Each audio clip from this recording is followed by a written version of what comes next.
सावन के दूसरे सोमवार को शिव मंदिरों में भक्तों की भारी भीड़ देखने को मिल रही है। महिलाओं समेत परिवार के सभी लोग भगवान शिव का जलाभिषेक कर रहे हैं। सावन के सोमवार की विशेष मान्यता है कि मनवांछित फल पाने के लिए लोग भगवान शिव का जलाभिषेक करते हैं। पूरे सावन माह में चलता है और ये जलाभिषेक पूरे सावन मास में चलता है, जिसका विशेष महत्व भी माना जाता है। सभी भक्त की मनोकामनाएं पूर्ण होती है, इसलिए यहाँ पर ज़्यादा से ज़्यादा जलाभिषेक होता है और काफ़ी भक्त लोग यहाँ आते जाते हैं। और जैसे पुलिस प्रशासन की व्यवस्था है, कप्तान साहब भी हमसे आके मुलाकात किए थे और यहाँ की सुरक्षा व्यवस्था के तहत जो है बातचीत हुई थी। लाइट और ये कैमरे वैमरे जो ख़राब थे सब सही हो गए हैं। और ऐसे अगर देखा जाए तो अभी पुलिस प्रशासन की क्या व्यवस्था है, कैसे दर्शन हो रहा है? मंदिर में सुबह 3:30 बजे से तांता मंदिर में लगा हुआ है भक्तजनों का, और प्रशासन भी अपनी सुरक्षा व्यवस्था को चौक चौबंद किया है। सर भैया, आज आप लोग जलाभिषेक कर रहे हैं, किस तरीके की मान्यता है और क्या यहाँ पूजन अर्चन की प्रक्रिया है? यहाँ मान्यता बहुत पुरानी है इस शिवालय की। इसमें मान्यता है कि भगवान जामवंत यहाँ लंका विजय के बाद आके यहाँ इन्होंने शिवलिंग स्थापित किया और उसके बाद यहाँ पूजन अर्चन किया और काफ़ी दिन तक यहाँ रहे हैं। उसके बाद अंग्रेज जब शासन था उसमें कई बार इसको तोड़वाने की बहुत कोशिश की गई, लेकिन ये शिवलिंग टूटा नहीं है। और जब यहाँ कोई भजन कीर्तन, रामायण या कोई भी अगर होता है तो बारिश अवश्य होती है। कई बार अकाल पड़ने के बावजूद यहाँ भजन पूजन हुआ, उसके बाद भयंकर बारिश हुई, इससे आस्था दिन पर दिन बढ़ती गई और यहाँ हजारों की तादाद में भीड़ इकट्ठा होती है। सावन के सोमवार में काफ़ी भीड़ इकट्ठा रहती है। और झांसी पुलिस ने चोरी की योजना बनाते हुए 3 आरोपियों को धर दबोचा है और उनके पास से अवैध असला और भारी मात्रा में शराब भी बरामद की है। झांसी में पुंछ पुलिस को बड़ी कामयाबी हाथ लगी है। प्रभारी निरीक्षक जेपी पाल के नेतृत्व में टीम गठित की गई थी और पुलिस टीम ने गश्त के दौरान चोरी की योजना बना रहे 3 शातिर अभियुक्तों को धर दबोचा है। पुलिस ने बड़ी कार्रवाई करते हुए इन आरोपियों को गिरफ्तार कर लिया है।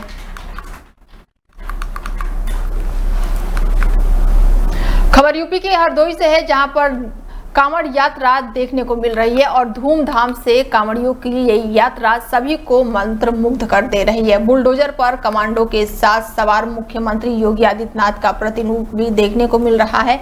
तो वहीं ऑपरेशन सिंदूर की सफलता की गाथा गाते हुए राफेल पर सवार विंग कमांडो सोफिया कुरैशी और कर्नल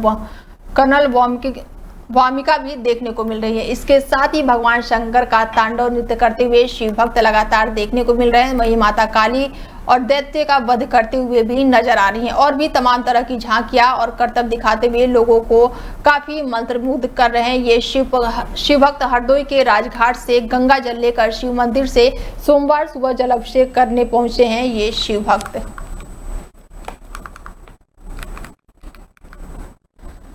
खबर यूपी के आगरा से है, जहां पर अपहरण के बाद से बच्चे की जान लेने का मामला सामने आया है। पैसे की भूख और रंजिश के बाद से बच्चे की जान ले ली गई है। 2 पड़ोसी युवक ही मासूम के कातिल बन बैठे हैं। मासूम को घर से बुलाकर 2 घंटे के बाद से उसकी जान ले ली। शव के राजस्थान के धौलपुर जिले में जमीन में दबाया गया और हत्या के बाद से 80 लाख रुपए की फिरौती मांगी गई है। आरोपियों ने फिरौती के लिए कई चिट्ठियां भी भेजी थी और चिट्ठी की हैंडराइटिंग से पुलिस ने बड़ा राज खोला है। तो वहीं मुख्य आरोपी कृष्णा ने इस पूरी घटना की साजिश रची थी। फिलहाल दोनों आरोपी कृष्णा राहुल को पुलिस ने अरेस्ट कर लिया है और 80 दिन बाद हुई अपहरण की घटना का बड़ा खुलासा किया है। पिछले 15 दिनों में कुछ लोगों द्वारा एक चिट्ठी इनके घर के आसपास डाली जाती थी, जिसमें ये बताया जाता था कि यदि अपने बच्चे को जीवित देखना चाहते हो तो कुछ पैसे की डिमांड की जाती थी। तो ये पैसा फलानी जगह पे लेके पहुंचो, अलग अलग जगह इसको बताई जाती थी। और पुलिस ने जब इन एंगल्स पे काम करना शुरू किया तो इसमें अभी कल 2 लोगों की गिरफ्तारी हुई है। इसमें एक का नाम, मुख्य अभियुक्त का नाम कृष्णा उर्फ भजन लाल है। ये इनके मोहल्ले का ही व्यक्ति है। ये बाहर एक सर्विस सेंटर चलाता है और इसके साथ दूसरा व्यक्ति जो गिरफ्तार हुआ है उसका नाम राहुल पुत्र लक्ष्मी नारायण है। ये जो वादी मुकदमा है उनके घर के जस्ट सामने रहता है। विस्तृत पूछताछ करने पे इन लोगों ने अपने जुर्म को इकबाल किया। इन्होंने बताया कि 30/4/25 को इन्होंने बच्चे को बहला फुसला के, क्योंकि बच्चा इनको पहले से जानता था, इन्होंने अपनी गाड़ी पे उसको बैठाया और गाड़ी पे ले जाने के बाद 1.5 घंटे के अंदर उस बच्चे की हत्या कर दी और उसका शव राजस्थान में एक मनिया जगह में जाके एक पोखरे में, एक तालाब में उसका शव डाल दिया। जो बच्चा था उसके पिता के साथ इन दोनों का डिस्प्यूट रहता था और पास्ट में उन्होंने कुछ पैसे सर्विस सेक्टर वाले कृष्णा को दिए थे। जब वो फिर से पैसे की डिमांड कर रहा था तो इस बार वादी के पिता ने पैसा देने से मना कर दिया, जिस कारण उत्तेजित होकर कृष्णा ने इस तरह का एक प्लान बनाया जिसमें वो बच्चे को किडनैप करके इन लोगों से पैसा की उगाही करना चाहता। पीलीभीत के गांव में सुबह एक तेंदुए ने खेत में काम कर रही महिला पर हमला बोल दिया और घटना में 50 साल की जगदेई पत्नी हेमराज गंभीर रूप से घायल हो गई। महिला गन्ने के खेत में जानवरों के लिए घास काट रही थी, तभी वहां से निकले तेंदुए ने उन पर हमला कर दिया। जगदेई ने अपनी जान बचाने के लिए तेंदुए का सामना किया और इस दौरान उनके हाथ में गंभीर चोटें भी आई हैं। घायल महिला को तत्काल अस्पताल में भर्ती कराया गया।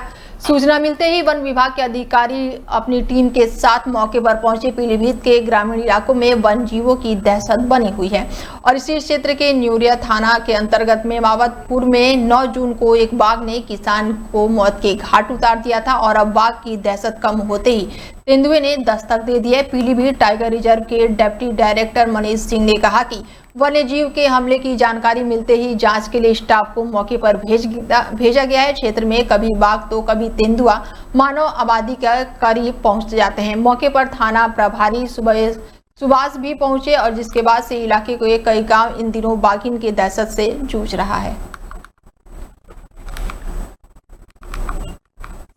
कोई आपकी रिश्तेदारी में रिश्तेदारी? हाँ, हमारी रिश्तेदारी में सासू माँ है मेरी, और गन्ने खेत में गई थी, गन्ने पास में, वहाँ तेंदुआ निकला था, एकदम अटैक कर दिया उसको। हाथ में क्या हुआ, कैसे छुड़ाया? फिर उन्होंने 2-4 लोग और आगे थे, औरतें बराबर थी, उन्हें छुड़ा लिया। और दराती वो हाथ में थी उनकी, वो आ रही थी, इसलिए छुड़ा लिया। अभी क्या स्थिति है? अभी सही है, पर जख्म है, पट्टी हो रही है। गाँव में इससे पहले भी तेंदुआ देखा था? हाँ, इससे पहले भी देखे थे कई, और सो 1 दिन पहले देखा था, 2 दिन पहले भी देखा था। विभाग भी आए थे, कुछ चला नहीं, अभी कोई नहीं पहुँचा। यहाँ पर कोई आया? ना, यहाँ भी कोई नहीं आया। झांसी के मौरानी तहसील क्षेत्र में जहां पर पहली बारिश में ही विकास की पोल खोलकर रख दी है। मौरानीपुर ब्लॉक के ग्राम में लगभग 4 महीने पहले लाखों की लागत से बनी सड़क अब उखड़ गई है, जिससे वहां से गुजरने वाले कई गांव के ग्रामीणों को काफी मुश्किलों का सामना करना पड़ रहा है। ग्रामीणों के अनुसार लोक निर्माण विभाग द्वारा 4 महीने पहले इस सड़क का निर्माण किया गया था और उस समय सड़क का निर्माण मानक विहीन किया गया, जिसकी शिकायत ग्रामीणों ने अधिकारियों से की, लेकिन कोई भी कार्रवाई नहीं होने से आज 4 महीने में ये सड़क बारिश में उखड़ गई है। और ग्रामीणों ने बताया कि सड़क निर्माण में लाखों रुपए का भ्रष्टाचार हुआ है और अब देखना यह है कि सड़क निर्माण करने वाले ठेकेदारों और अधिकारियों पर क्या कार्रवाई होती है। भैया क्या नाम है आपका? आमिर खान। आपको क्या समस्या है यहाँ? समस्या जी पठाठकरवा वाला जी मार्ग रोड है। हाँ जी बिल्कुल कच्चा डला है, ठेकेदार ने इसके पैसे खाए, बिल्कुल पतला आधा इंची रोड डला है। तो अब इतना पतला रोड कहाँ चलेगा? अगर कोई ट्रैक्टर वाला ब्रेक मार देता है रोड खुद जाता है। हाँ। आप सब देख सकते हैं, इसमें कुछ नहीं है। तो यहाँ पे जो रोड डला है तो क्या बह गया है? बह गया ये रोड पूरा नदी आने को। अच्छा, पहले कभी नहीं बहा? जो दूसरा रोड था, कितनी भी नदी आ जाती रोड का कुछ नहीं होता था। अच्छा, तो मतलब ये रोड कितने इंच डला है? रोड आधा इंच डला है, रोड यहाँ नहीं, आगे भी खराब है रोड, खुद गया है रोड आगे चलते। अच्छा, इस रोड को डले हुए कितने दिन हुए हैं? इसको 1-1.5 साल के आसपास। भैया क्या नाम है आपका? संतोष कुमार। जो यहाँ पे रोड बह गया है वो कैसे बह गया है, क्या कारण है इसका?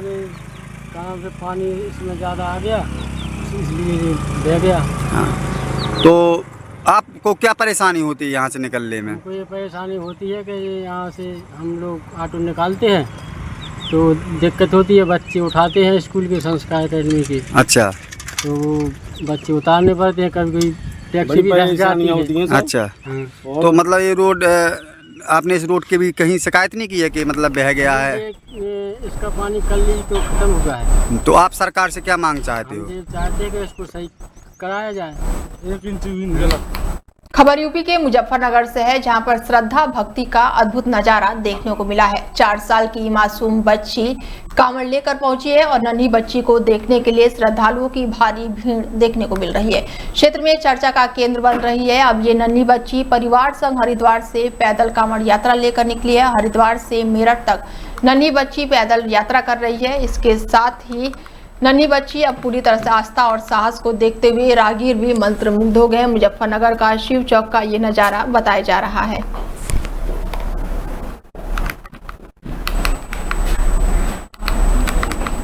सावन माह की आस्था और भक्ति के बीच हरियाणा के जिंद निवासी केशव सोनी की नंदी कांवड़ इन दिनों खूब सुर्खियों में है और सोशल मीडिया पर पूरी तरह से छाई हुई है। 10,000 रुपए की लागत से तैयारी की गई इस कांवड़ को देखकर लोग दंग रह गए हैं। केशव ने अपनी मोटरसाइकिल को नंदी बैल का रूप दे दिया है। उस पर भोलेनाथ की प्रतिमा विराजमान है। चारों ओर लाइट की जगमगाहट है और उसमें बजते भक्त शिव भक्त का गाना भी बज रहा है, जिससे भाव विभोर हो रहे हैं लोग। केशव 17 जुलाई को जिंद से निकले थे और उन्होंने गौमुख से गंगा जल लेकर हरिद्वार में स्नान किया और वहां से भी पवित्र जल कांवड़ में भरा। शामली में प्रवेश करते हुए ये अनोखी कांवड़ लोगों का आकर्षण का केंद्र बन गई है। लोगों की भारी भीड़ देखने को मिल रही है और कई श्रद्धालुओं ने कांवड़ के साथ सेल्फी और वीडियो भी बनाए। केशव सोनी का कहना है कि यह कोई दिखावा नहीं है, ये मेरे भोलेनाथ के प्रति असीम प्रेम और श्रद्धा का प्रतीक है। लोग इसे पसंद कर रहे हैं, यह मेरे लिए सबसे बड़ा आशीर्वाद है। मेरा नाम जी केशव कुमार सोनी जी है। कहाँ के रहने वाले? जींद से रहने वाला हूँ मैं, हरियाणा। अच्छा, जो जल लेकर आ रहा है, आपने मॉडिफाई मोटरसाइकिल कर रखी है, नंदी महाराज बना रखे हैं, ऊपर विराजमान है भोलेनाथ। हाँ जी। क्या कहिए, कहाँ से लेकर आए? ये मैं गौमुख से गंगोत्री से हरिद्वार से लेकर आ रहा हूँ। अच्छा, गंगोत्री हरिद्वार। हाँ जी। कब चले थे आप? ये मैं वहाँ से 17 तारीख को चला था, तो आज मैं 20 तारीख को यहाँ पहुँच चुका हूँ। तो कितनी कावड़ ला चुके हैं? मैं कम से कम 50 कावड़े लेकर आ चुका हूँ। 50 कावड़? हाँ जी। क्या कोई मन्नत है या फिर ऐसी? मन्नत कोई नहीं जी, मेरी इच्छा सारी पूरी हो चुकी है। ये तो अब वही बात है, बेटा कमा रहे बाप फूकने लग रहे हैं। तो कितनी खुशी है आपको? बहुत ज्यादा खुशी है जी। तो कब पहुंचोगे आप? मैं कल शाम को जींद पहुंच जाऊंगा। कल शाम को? हाँ जी।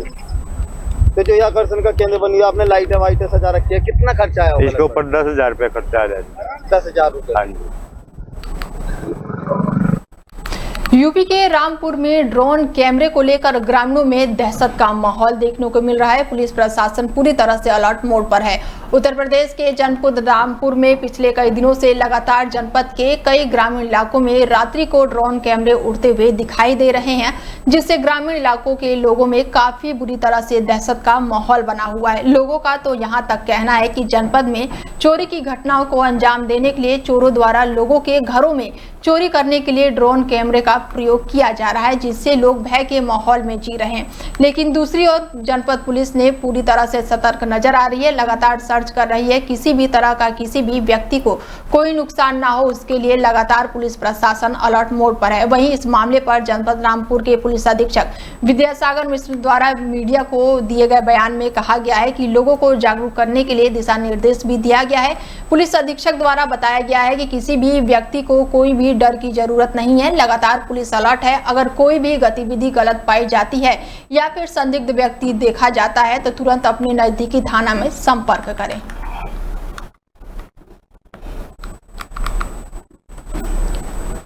ये देखिए, करीब 3-4 दिनों से ये सूचनाएं प्राप्त हो रही हैं कि रात में ड्रोन दिखाई दे रहे हैं। इस संबंध की सूचनाओं की पुष्टि के लिए हमारे द्वारा लगातार प्रयास किया जा रहा है। साथ ही साथ आपको यह अवगत कराना है कि हमारी पुलिस रेगुलर नाइट पेट्रोलिंग कर रही है, बीट आरक्षी से लेकर के एडिशनल एसपी तक, और मैं स्वयं रात में निकल करके हम इन चीज़ों को वेरीफाई कर रहे हैं। साथ ही साथ जैसा कि बार बार बताया जा रहा है, ड्रोन उड़ रहे हैं, इस संबंध में गांव वालों को के साथ बैठक करके उनको जागरूक भी किया जा रहा है कि अगर किसी प्रकार की कोई चीज़ उनको दिखाई देती है तो हमने अपने कंट्रोल रूम का नंबर UP 112 का नंबर शेयर किया हुआ। साथ ही साथ गांव के जो भी सम्मानित व्यक्ति हैं, जो प्रभावशाली व्यक्ति हैं, उन लोगों के साथ निरंतर हमारा संवाद चल रहा है।